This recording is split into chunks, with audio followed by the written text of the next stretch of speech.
الحمد لله نحمده ونستعينه ونستغفره ونؤمن به ونتوكل عليه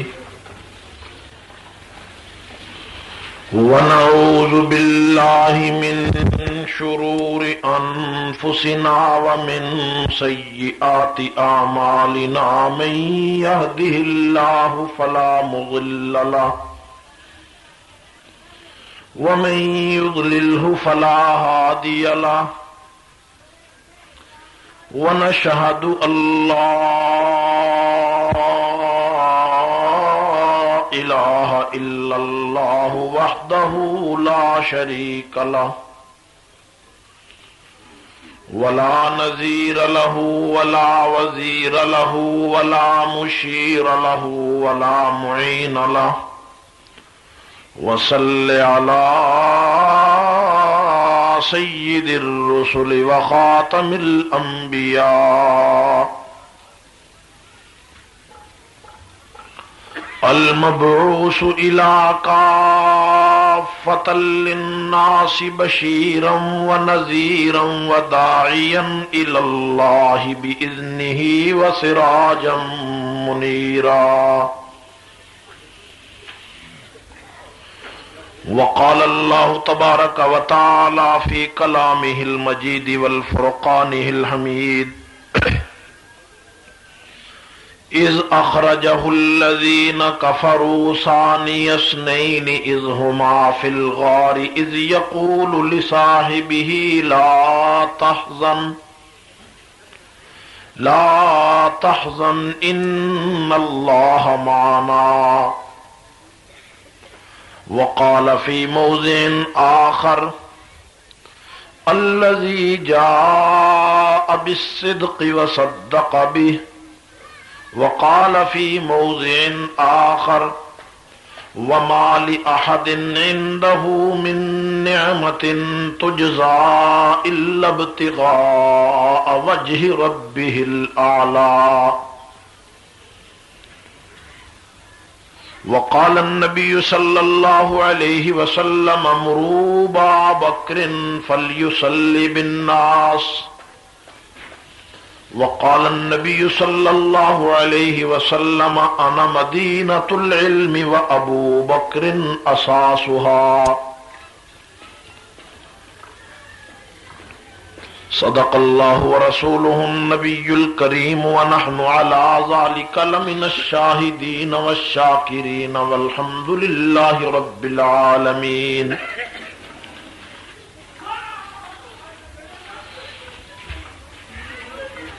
جس کو صدیق ذات خدا نے کہا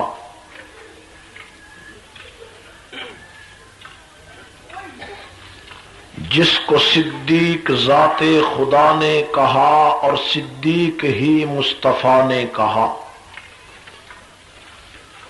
اس کو صدیق ہی مرتضیٰ نے کہا یوں ہی صدیق سب اولیاء نے کہا میں بھی کہتا ہوں صدیق صدیق ہے جو نہ صدیق مانے وہ زندیق ہے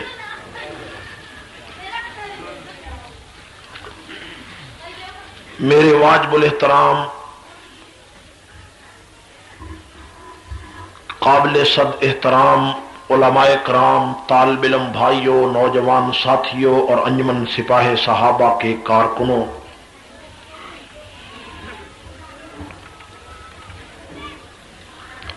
اکوڑا خٹک ضلع پشاور کے اس شہر میں آج کافی عرصے کے بعد حاضری کا اتفاق ہوا ہے اور یہ بڑی خوشی کی بات ہے کہ میں آج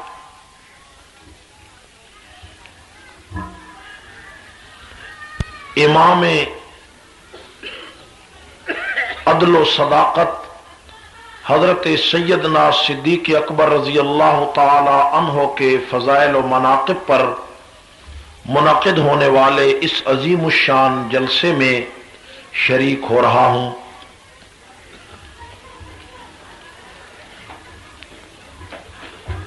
چونکہ انجمن سپاہ صحابہ پاکستان نے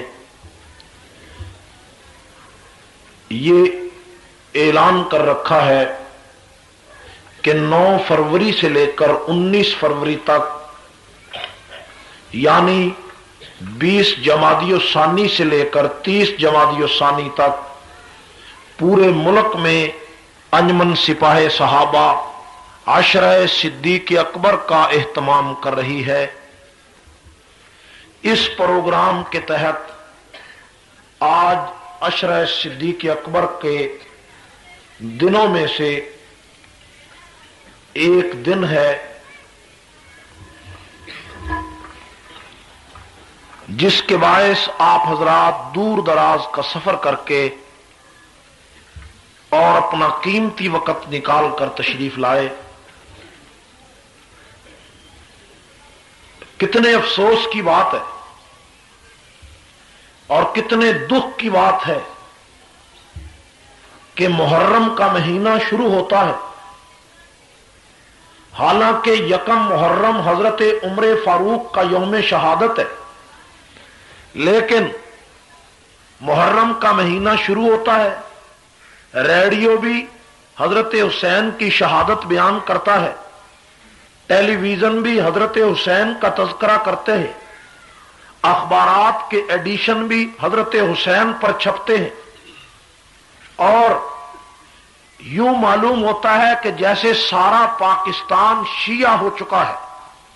یکم محرم حضرت فاروق اعظم کے یوم شہادت کے دن حضرت عمر کا تذکرہ ریڈیو نہیں کرتا، حضرت عمر کی شہادت بیان نہیں کرتا، بلکہ حضرت حسین کا تذکرہ کرتا، حالانکہ اہل سنت حضرت حسین کے غلام ہیں اور صحیح معنی میں حسین کے ماننے والے اہل سنت ہی ہیں، لیکن شیعہ کا پروپگنڈا، شیعہ کی جارحیت اور شیعہ کی سازش 40 سال سے اس ملک میں چل رہی ہے کہ عمر کی شہادت پر نہ ریڈیو بولے، نہ ٹیلی ویژن بولے، نہ اخبارات بولے۔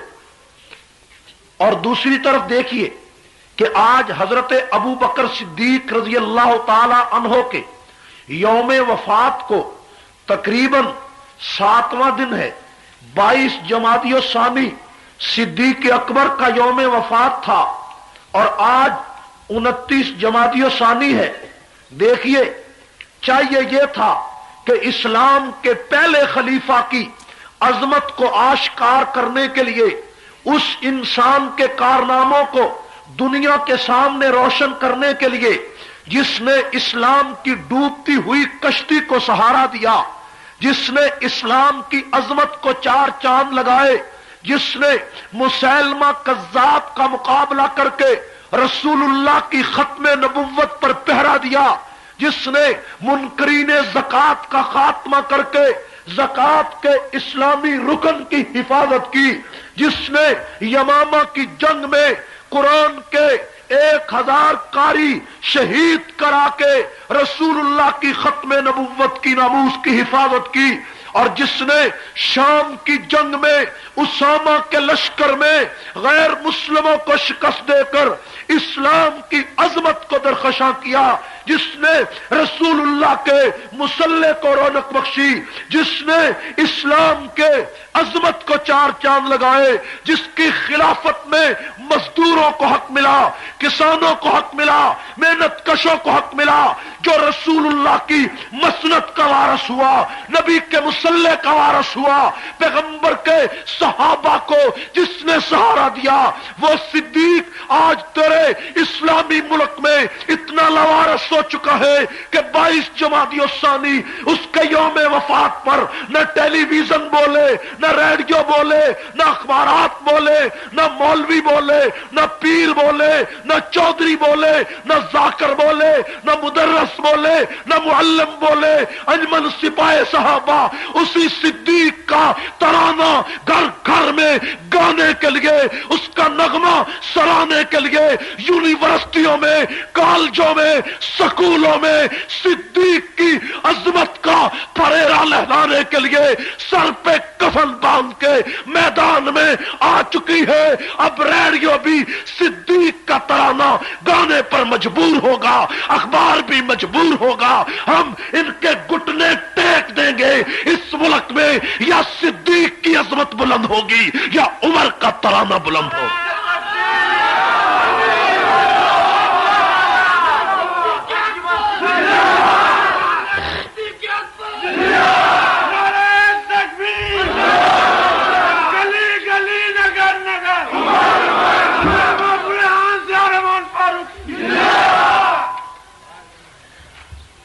ہم چاہتے ہیں کہ سکولوں میں، کالجوں میں، یونیورسٹیوں میں صدیق اکبر کی شان میں مذاکرے ہوں، مباحثے ہوں، سیمینار مقرر ہوں، پیدا ہونے والے بچے کو پتا ہو کہ میرا امام کون ہے، میرا پہلا خلیفہ کون ہے۔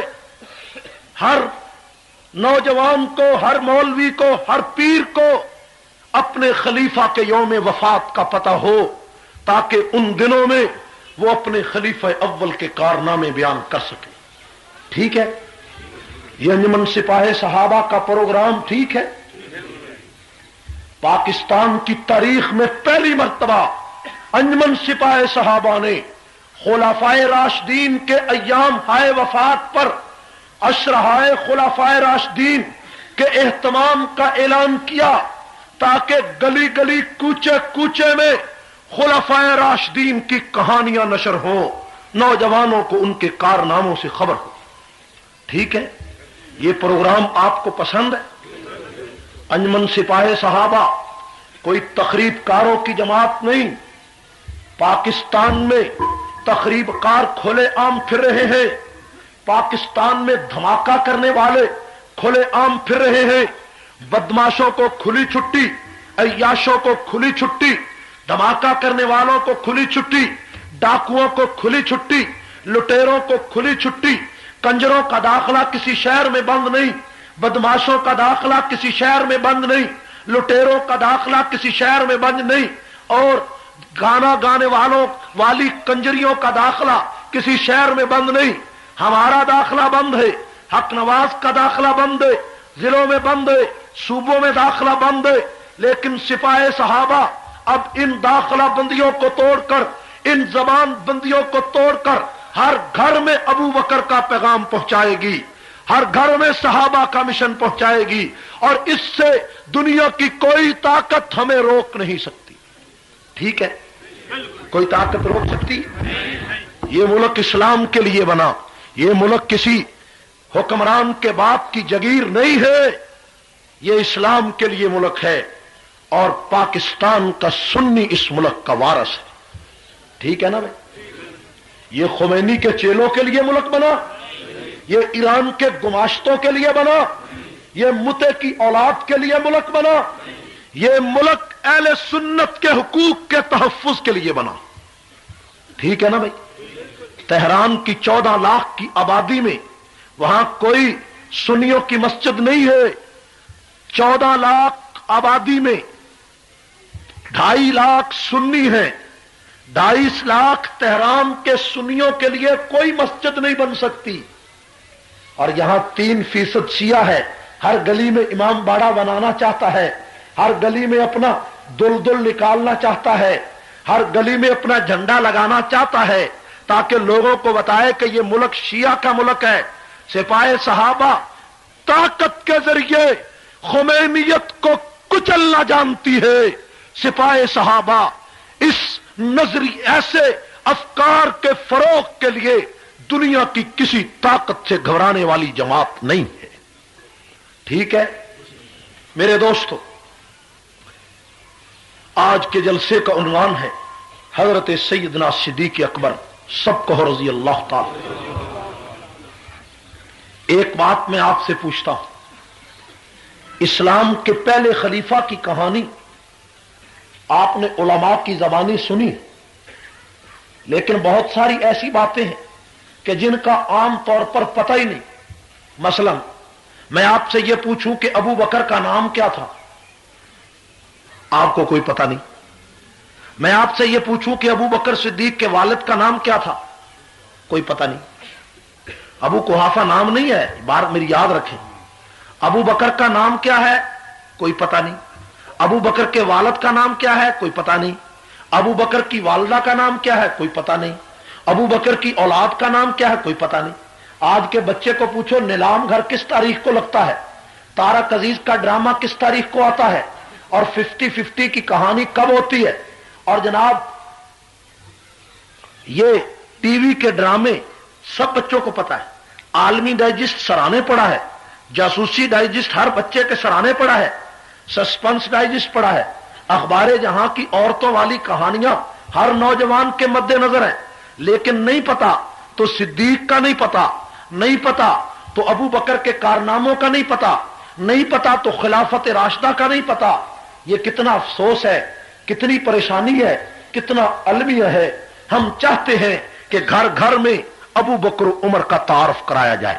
ٹھیک ہے، ابو بکر حضرت صدیق کا نام نہیں، حضرت ابو بکر کا نام ابو بکر نہیں تھا. ابو بکر تو کنیت ہے، اور کنیت بچے کے نام پہ رکھی جاتی ہے. کنیت کس نام پہ رکھی جاتی ہے؟ بچے کے نام پہ. یعنی آپ کے بچے کا نام طارق ہو تو آپ کی کنیت ہوگی ابو طارق. میرے بچے کا نام ریحان ہے، میری کنیت ہے ابو ریحان. یہ اس طرح کنیت بچے کے نام پہ ہوتی، عربوں میں رواج تھا. تو ابو بکر کا معنی ہے بکر کے باپ. ابو بکر کا معنی ہے بکر کے باپ. تو ان کا نام تو ابو بکر نہیں، یہ تو کنیت ہے. ابو بکر کا نام ہے عبداللہ. ابو بکر کا نام کیا ہے؟ یہ بھولے گا تو نہیں، یاد رہے گا کہ نہیں؟ ابو بکر کا نام کیا ہے؟ عبداللہ. اور ابو بکر کے والد کا نام ہے عثمان. والد کا نام کیا ہے؟ عثمان. ابو بکر کا نام ہے عبداللہ، والد کا نام ہے عثمان، اور والدہ کا نام ہے سلمہ بنت سخر. کیا نام ہے؟ سلمہ بنت سخر. اپنا نام عبداللہ، والد کا نام عثمان، والدہ کا نام سلمہ، اور اپنی کنیت ابو بکر. اپنی کنیت ابو بکر، والد کی کنیت ابو قحافہ، والدہ کی کنیت ام الخیر. والدہ کی کنیت، یہ میں نے تینوں کنیتیں بتائی. ایک سوال چھوٹا سا رہ گیا. آپ سے کوئی آدمی یہ پوچھے کہ ابو بکر کو ابو بکر کیوں کہتے؟ ابو بکر کا معنی ہے بکر کے باپ، لیکن ابو بکر کی اولاد میں کسی بچے کا نام بکر نہیں. ابو بکر کی اولاد میں کسی بچے کا نام بکر نہیں، تو پھر آپ کو ابو بکر کیوں کہتے ہیں؟ یہ قابل تعجب بات ہے نا کہ ابو بکر کا معنی تو بکر کے باپ، لیکن ان کی اولاد میں 3 لڑکے اور 3 لڑکیاں ہیں. کسی لڑکے کا نام بکر نہیں ہے، کسی لڑکی کا نام بکر نہیں ہے، تو پھر آپ کو ابو بکر کیوں کہتے؟ آپ سے ایک یہی سوال کوئی رافضی کر لے کہ جس ابو بکر کو تم اپنا امام کہتے اس کو ابو بکر کہتے کیوں ہے؟ آپ کے پاس اس کا کوئی جواب نہیں. آپ کے پاس اس کا کوئی جواب ہے؟ اگر ہے تو بتاؤ. ستی قسم کا سوال لوگ جواب دیتے ہیں.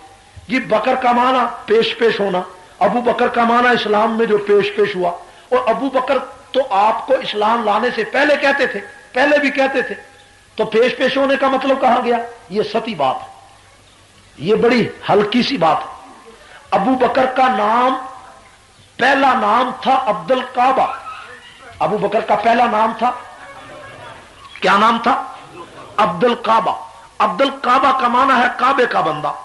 حضور علیہ السلام نے جب ابو بکر کو کلمہ پڑھایا تو آپ نے عبد الکعبہ سے نام تبدیل کر کے آپ کا نام رکھ دیا عبداللہ، یعنی اللہ کا بندہ، تاکہ دنیا کو یہ پتا چلے کہ بندہ کعبے کا بھی نہیں ہوتا، بندہ تو صرف خدا کا ہوتا. بندہ کس کا ہوتا ہے؟ خدا کا. ابو بکر کو ابو بکر کیوں کہتے ہیں؟ یہ بڑا قابل غور سوال ہے، اور میں سمجھتا ہوں کہ پڑھے لکھے لوگ موجود ہیں، اور میں اگر بتاؤں کہ ابو بکر کو ابو بکر کیوں کہتے ہیں تو پھر یہ بات یاد رکھیں گے. یاد رکھیں گے کہ نہیں؟ بھولیں گے تو نہیں؟ اور یہ کئی کتابوں کا نچوڑ میں پیش کر رہا ہوں، اس کو ضائع کرنے والی بات نہیں. ابو بکر کے 3 لڑکے ہیں اور 3 لڑکیاں ہیں. 3 لڑکے اور ابو بکر صدیق کی 4 بیویاں ہیں. کتنی بیویاں؟ ایک شیعہ مجھے کہنے لگا کہ ابو بکر کا ایک بیوی پہ گزارا نہیں ہوتا تھا. میں نے کہا صدیق اکبر کی 4 بیویوں پر اعتراض ہے، حالانکہ بیعت وقت 2 سے زیادہ بیویاں کبھی نہیں رہی. حضرت علی کی کل 9 بیویاں تھیں تو ان پر کوئی اعتراض نہیں. بیعت وقت 4 سے زیادہ کبھی نہیں تھی، لیکن کل کتنی تھی؟ 9. حضرت علی کی کل بیویاں 9. میں نے کہا دیکھیے، حضرت ابو بکر کی 4 بیویاں، 3 لڑکے اور 3 لڑکیاں. حضرت عمر کی 6 بیویاں، 7 لڑکے 8 لڑکیاں. حضرت عثمان کی 7 بیویاں، 7 بیویوں کے 8 لڑکے 6 لڑکیاں. حضرت علی کی 9 بیویاں، 9 بیویوں کے 15 لڑکے 18 لڑکیاں. 15 لڑکے اور 18 یہ حضرت علی کی اولاد ہے. 15 لڑکے اور 18. حضرت علی کے 15 لڑکوں میں ایک لڑکے کا نام ابو بکر بھی تھا. حضرت علی کے 2 لڑکوں کا نام عمر بھی تھا. ایک لڑکے کا نام عثمان بھی تھا.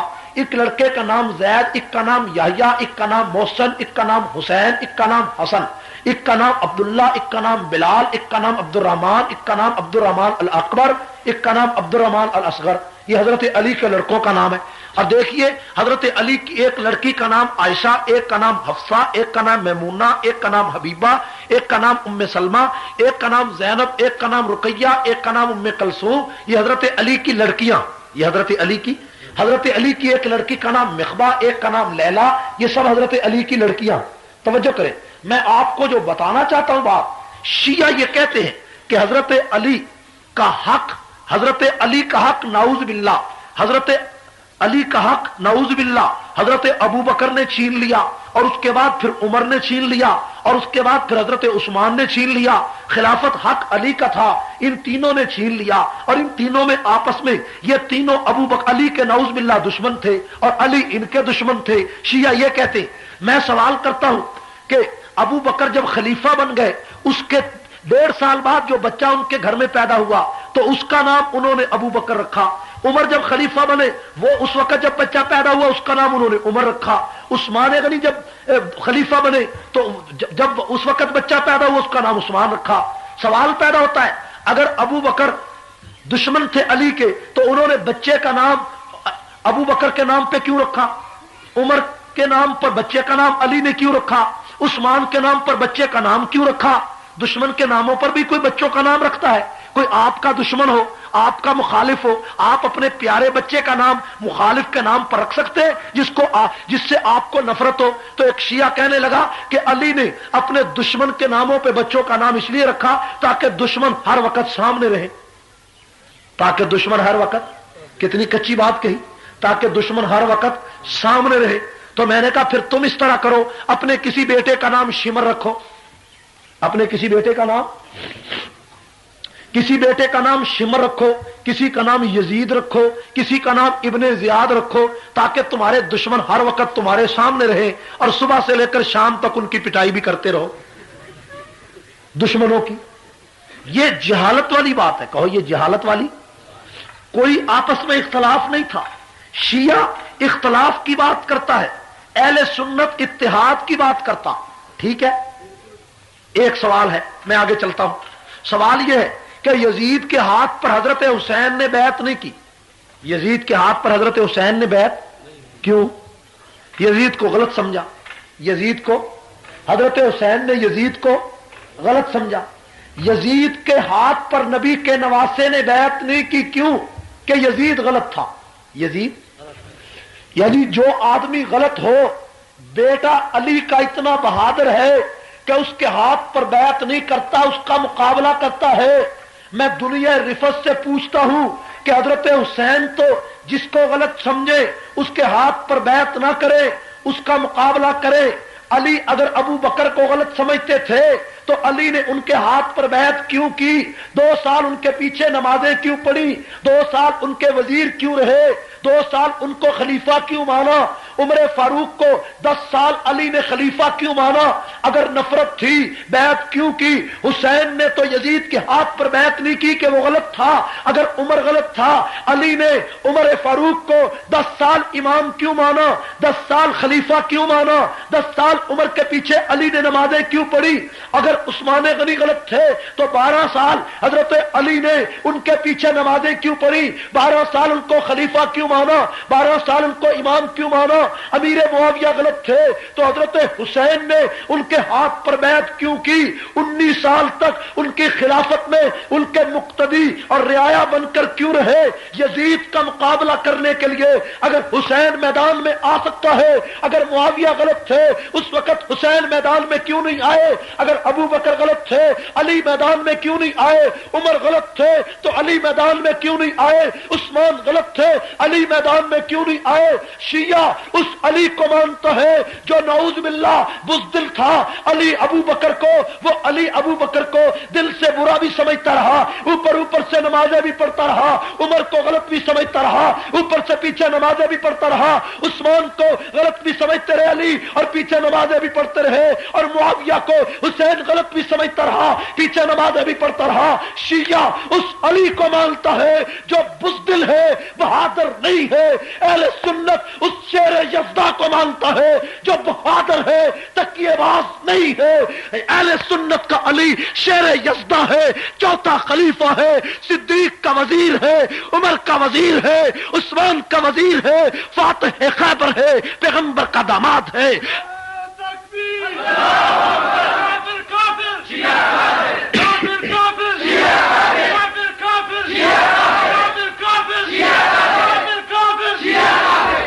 میرے دوستو، قرآن پاک کی 17 آیتیں صدیق اکبر کی شان میں اتری۔ 17 میں غلط کہہ گیا، قرآن پاک کی 7 آیتیں۔ کتنی آیتیں؟ 7 آیتیں قرآن پاک کی صدیق کی شان میں اتری۔ کوئی صحابی نہیں 1,44,000 صحابہ میں کہ جس کی شان میں مختلف مقامات سے 7 قرآن کی آیتیں اتری ہو، اور جس کے لیے رسول اللہ صلی اللہ علیہ وسلم نے 70 حدیثیں جس کی شان میں فرمائی۔ یہ ایک صدیق اکبر کی ذات ہے۔ قرآن کی آیت الذی جاء بالصدق وصدق بھی یہ صدیق کی شان میں اتری۔ قرآن کی آیت وما لأحد عنده من نعمت تجزا یہ صدیق کی شان میں اتری۔ الا ابتغاء وجه ربه الاعلى صدیق کی شان میں اتری۔ اور ولا یأتل اولو الفضل منکم یہ صدیق کی شان میں اتری۔ لقد سمع اللہ قول الذین قالوا ان اللہ فقیر ونحن اغنیاء یہ صدیق کی شان میں اتری۔ الذی جاء بالصدق وصدق بھی یہ صدیق کی شان میں اتری۔ وسيجنبها الاتقى یہ صدیق کی شان میں اتری۔ یہ قرآن پاک کی 7 آیتیں صدیق کی شان میں اتری۔ اور قرآن کی آیت الذی جاء بالصدق وصدق بھی کہ ابو اللہ تعالی حضور علیہ السلام سچائی لے کر آئے اور تصدیق کرنے کے لیے صدیق بھی نبی کے ساتھ آئے، یہ قرآن کی آیت ہے۔ توجہ کریں، ابو بکر کو اسلام میں وہ مقام حاصل ہے جو کائنات انسانی میں اور کسی کو حاصل نہیں۔ صدیق اس جگہ پہ کھڑا ہے جس جگہ پہ نبی کھڑا ہوتا ہے۔ صدیق نے وہ کام کیا جو نبی کرتا ہے۔ صدیق اس مسند کا وارث ہے جس کا وارث نبی ہوتا ہے، لیکن صدیق نبی نہیں ہے۔ اہل سنت کا عقیدہ ہے حضور پر نبوت ختم ہو چکی ہے، لیکن صدیق سے خدا نے وہ کام لیا جو نبیوں سے کام لیا جاتا ہے۔ اکوڑا کھٹک کے پڑھے لکھے نوجوانوں توجہ کی ضرورت ہے۔ 1,24,000 انبیاء دنیا میں تشریف لائے۔ ہر نبی کی 2 حیثیتیں تھیں۔ ایک حیثیت یہ کہ ہر نبی نے کہا کہ میرے سے پہلے سارے نبی سچے تھے، میرے بعد فلاں نبی جو آئے گا میں اس کی خوشخبری دیتا ہوں۔ گویا کہ ہر نبی نے آ کر پہلے کی تصدیق کی، آنے والے کی خوشخبری دی۔ 1,24,000 انبیاء کا یہ وصف تھا کہ پہلے کی تصدیق کرتے تھے، آنے والے کی خوشخبری دیتے تھے۔ دیکھیے قرآن کہتا ہے عیسیٰ علیہ السلام آئے مصدق لما بین یدی من التوراۃ ومبشرا برسول یاتی من بعد اسمہ احمد کہ عیسیٰ نے آ کر تصدیق کی کہ مجھ سے پہلے موسیٰ سچے تھے، ان کی تورات سچی تھی، ومبشرا برسول یاتی اور میرے بعد آخر الزمان نبی آئے گا میں اس کی خوشخبری دیتا ہوں۔ اب دیکھیے ہر نبی کی 2 حیثیتیں، ایک یہ کہ وہ پہلوں کی تصدیق کرتا ہے، دوسرا یہ کہ وہ آنے والے کی خوشخبری دیتا ہے۔ جب حضور دنیا میں تشریف لائے تو چاہیے تھا کہ حضور کی بھی یہ 2 حیثیتیں ہوتی، حضور کی بھی یہ 2 حیثیتیں، ٹھیک ہے نا بھائی؟ ہر نبی کی دو حیثیتیں کہ پہلوں کی تصدیق کرتا ہے، آنے والے کی خوشخبری دیتا ہے، لیکن حضور کی یہ دو حیثیتیں نہیں۔ حضور کی یہ دو حیثیتیں کیوں؟ اس لیے کہ حضور سے پہلے نبی آئے، حضور نے ان کی تو تصدیق کی، لیکن حضور کے بعد کسی نے نبی بن کر آنا نہیں تھا، حضور کے بعد کسی نے نبی بن کر آنا نہیں تھا، تو حضور نے کسی کی خوشخبری، توجہ ہے، سبحان اللہ کہن دی تو ماشاءاللہ اپن عادت کوئی نہیں، لیکن توجہ ہے، اور توجہ ہے، یہ بھی گلیاں لکڑیاں ہیں۔ ہمارے ہاں پنجاب میں تو بات سمجھ میں آ جائے تو سبحان اللہ کہتے تو ہمیں پتہ چل جاتا کہ سمجھ میں آ گئی، لیکن آپ کا مجھے کیسے پتہ چلے کہ سمجھ میں آ گئی؟ ٹھیک ہے، اس لیے کہ آپ کے ہاں تو سبحان اللہ کہنے سے پرچہ درج ہو جاتا ہے۔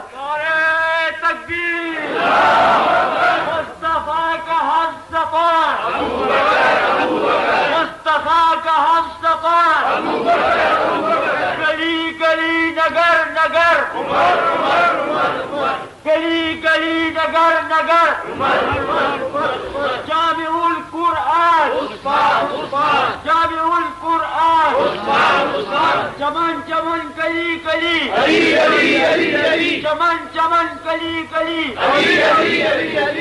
میں نے پشاور کے ایک تقریر کے بعد پٹھان حضرات سے پوچھا، خان صاحب کوئی بات میری سمجھ میں آئی؟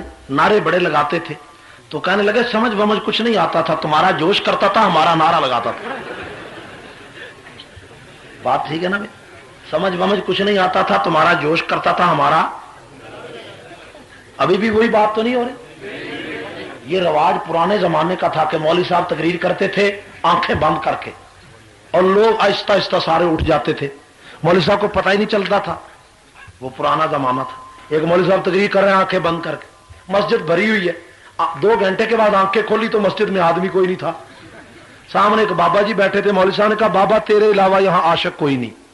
بابا کہنے لگا میں عاشق نہیں ہوں، میں تو سپیکر والا ہوں، آپ کب سپیکر کی جان چھوڑتے ہیں تو میں بھی جاؤں اور آپ بھی جائیں، تو کہیں ایسا نہ ہو کہ سپیکر والا ہی رہ جائے۔ سمجھ میں میری بات آ رہی ہے؟ توجہ کریں، ہر نبی کی کتنی حیثیتیں؟ ہر نبی کی حیثیتیں کتنی؟ ایک حیثیت یہ ہے کہ وہ نبی مصدق ہو، اور دوسرا یہ کہ وہ نبی مبشر ہو، کہ پہلے کی تصدیق کرے اور آنے والے کی خوشخبری دے۔ اب حضور جب دنیا میں تشریف لائے تو حضور کی بھی یہ 2 حیثیتیں ہونی چاہیے تھی، ٹھیک ہے نا بھائی، کہ حضور پہلے کی تصدیق کرتے اور آنے والے کی خوشخبری دیتے، لیکن حضور کے بعد نبی بن کر کسی نے آنا نہیں تھا، تو حضور نے خوشخبری کسی کی نہیں۔ اب ایک سوال رہ گیا، وہ یہ کہ حضور نے جب نبی بن کر آنا نہیں تھا تو پھر حضور کی تصدیق کون کرتا؟ پھر حضور کی تصدیق کون کرتا؟ اس لیے کہ پہلے نبیوں کی تصدیق تو کی نبیوں نے، کہ جو بھی نبی آیا اس نے پہلے کی تصدیق کی کہ یہ نبی سچا تھا۔ اب حضور جب دنیا میں تشریف لائے تو آپ کے بعد کسی نے نبی بن کر آنا نہیں تھا، تو حضور کی تصدیق کون کرتا؟ اللہ تعالیٰ نے امت محمدیہ میں ایک انسان بھیجا جو نبی نہیں تھا، لیکن وہ حضور کی تصدیق کرنے کے منصب پہ فائز تھا، اسی کو صدیق اکبر کہتے ہیں۔ اسی لیے حضرت حذیفہ نے فرمایا الصدیق قام مقام الانبیاء، لوگوں صدیق نبی کی جگہ پہ کھڑا ہے، کیوں کہ نبیوں کی تصدیق نبی کرتا ہے۔ صدیق نے آ کر محمد مصطفیٰ کی تصدیق کی، جس کو قرآن نے کہا الذی جاء بالصدق وصدق بہ، محمد سچائی لے کر آیا اور تصدیق کرنے والا صدیق بھی اسی کے ساتھ آیا۔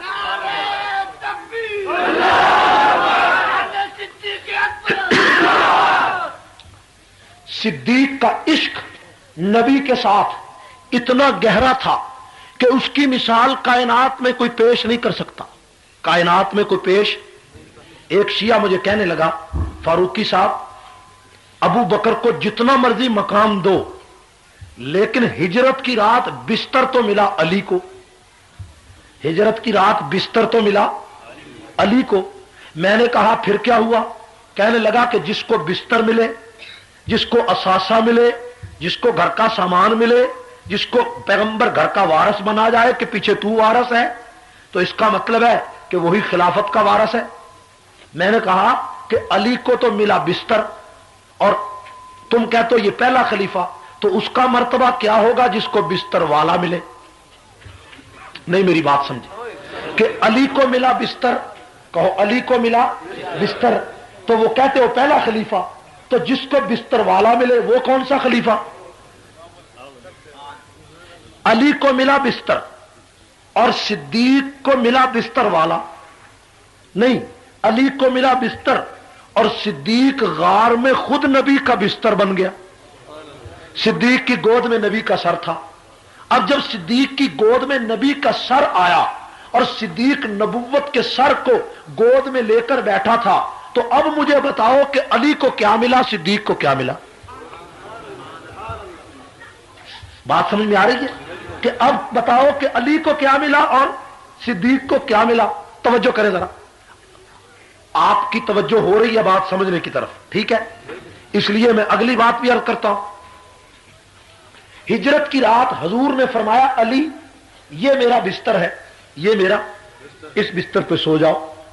دیکھو علی بستر پہ سو گئے، یہ بھی بڑی بہادری تھی کہ حضور کے شبے میں علی کو شہید بھی کیا جا سکتا تھا، ٹھیک ہے نا بھائی؟ کافر حضور کی تلاش میں تھے، علی کو شہید کیا جا سکتا تھا، اور حضور کو بھی خدشہ تھا کہ میری وجہ سے علی کو شہید بھی کیا جا سکتا ہے، اور اگر علی نے حضور کے بعد خلیفہ بننا ہوتا تو اس شبے میں ان کو شہید کرانے کے لیے بستر پر لٹا کر کیوں جاتے؟ نہیں سمجھے میری بات؟ اس شبے میں علی کو بستر پہ لٹا دیا کہ میری وجہ سے ان کو شہید بھی کیا جا سکتا ہے، اور جس نے خلیفہ بننا تھا اس کو نبی مدینے مکے چھوڑ کر نہیں گیا، ساتھ لے گیا تاکہ اس کو کافر شہید نہ کر سکے، تاکہ اس کو کافر۔ توجہ ہے، تھوڑی سی اور توجہ کی ضرورت ہے۔ حضرت علی بستر پہ، حضرت علی اور حضور علیہ الصلوۃ والسلام علی کو بستر پر لٹا کر چلے گئے۔ رات تو ہے نا ایک، رات تو ایک ہی ہے نا، یہ ہجرت کی رات۔ اس ایک رات میں امتحان ہے دو آدمیوں کا، امتحان ہے نبی کے علاوہ دو آدمیوں کا، ایک علی کا اور ایک صدیق کا۔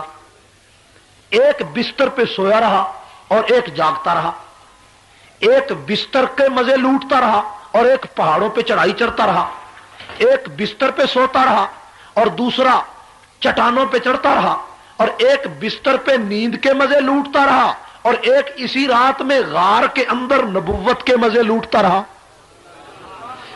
فرق ان دونوں میں کرنا آپ کو پڑے گا کہ ایک بستر پہ سویا رہا اور ایک نبوت کے مزے لوٹتا رہا۔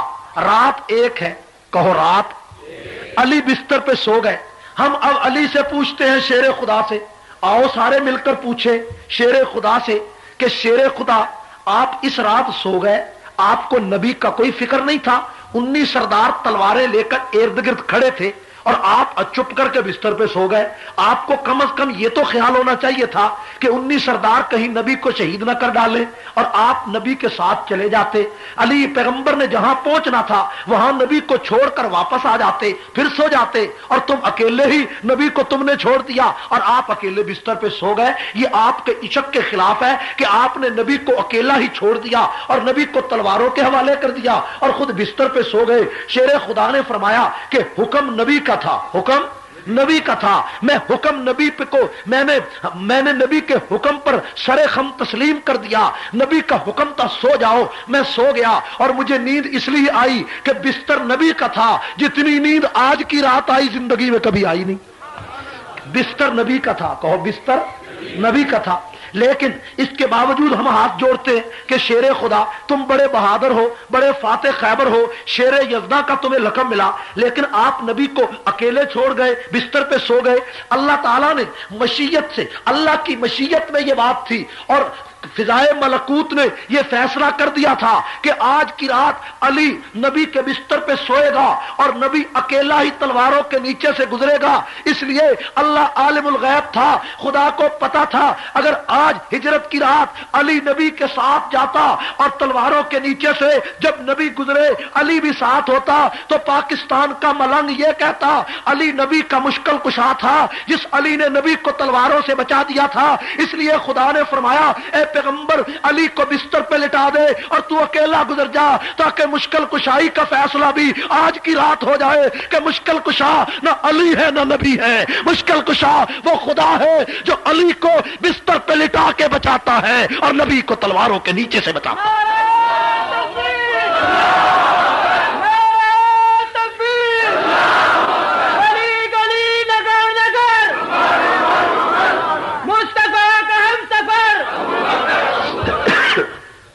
مشکل کشائی کا مسئلہ آج حل ہو گیا کہ نہیں ہو گیا؟ آج کی رات علی بستر پہ سو گئے کہ نہیں سو گئے؟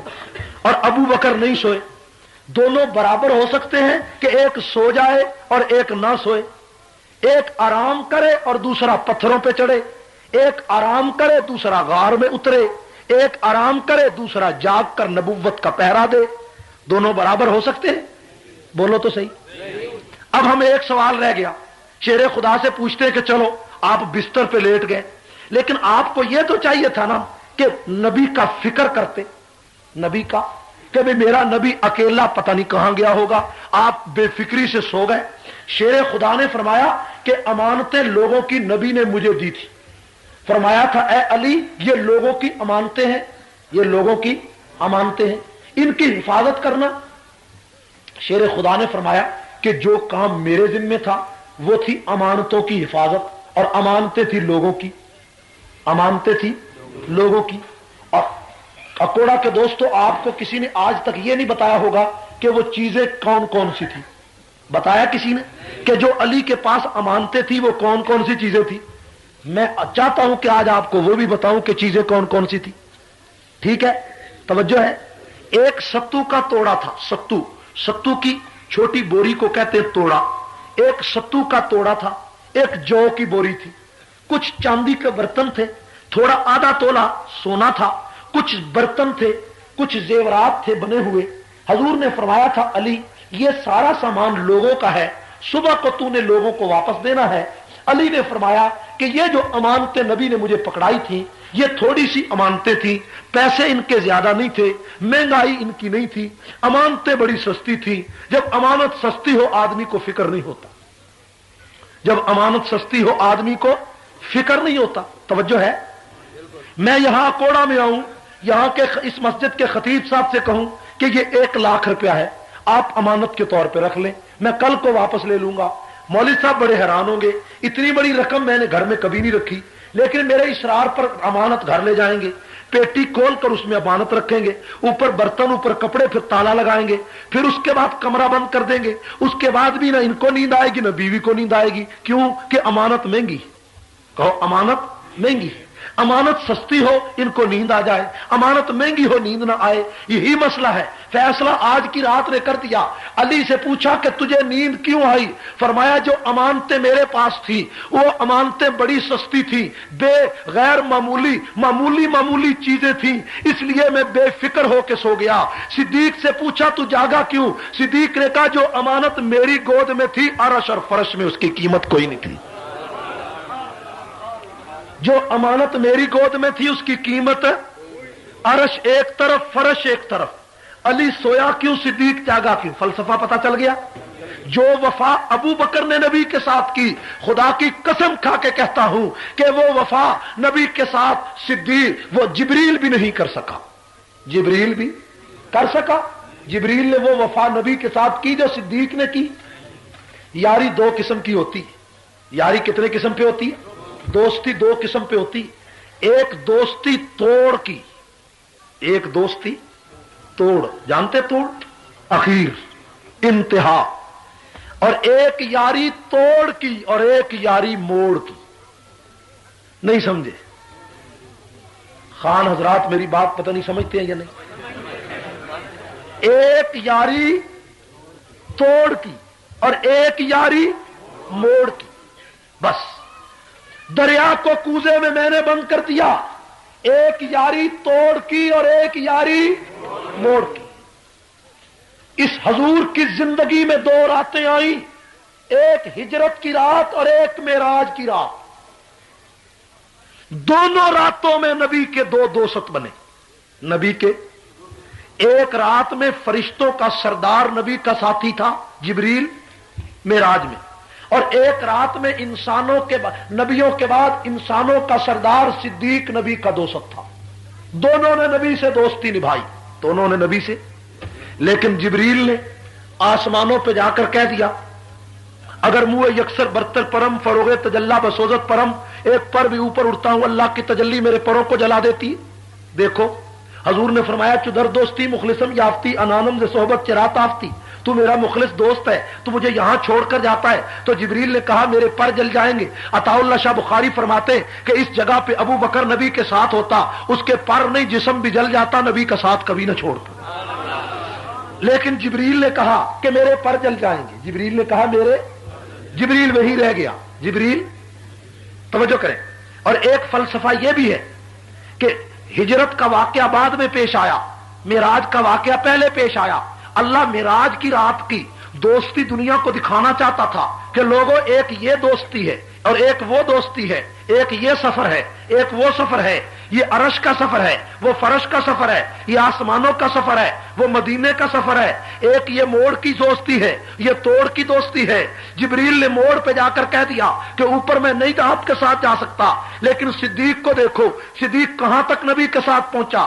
صدیق مکے کی گلیوں میں نبی کا دوست ہے، صدیق پہاڑوں پہ نبی کا ساتھی، غار میں نبی کا ساتھی، موڑ پہ نبی کا ساتھی، توڑ پہ نبی کا ساتھی، مدینے میں نبی کا ساتھی، ام معبد کے خیمے میں نبی کا ساتھی، شادی میں ساتھی، غمی میں ساتھی۔ 1400 سال ہو گئے، آج بھی صدیق قبر میں محمد کا ساتھی ہے یا نہیں ہے؟ جبریل کی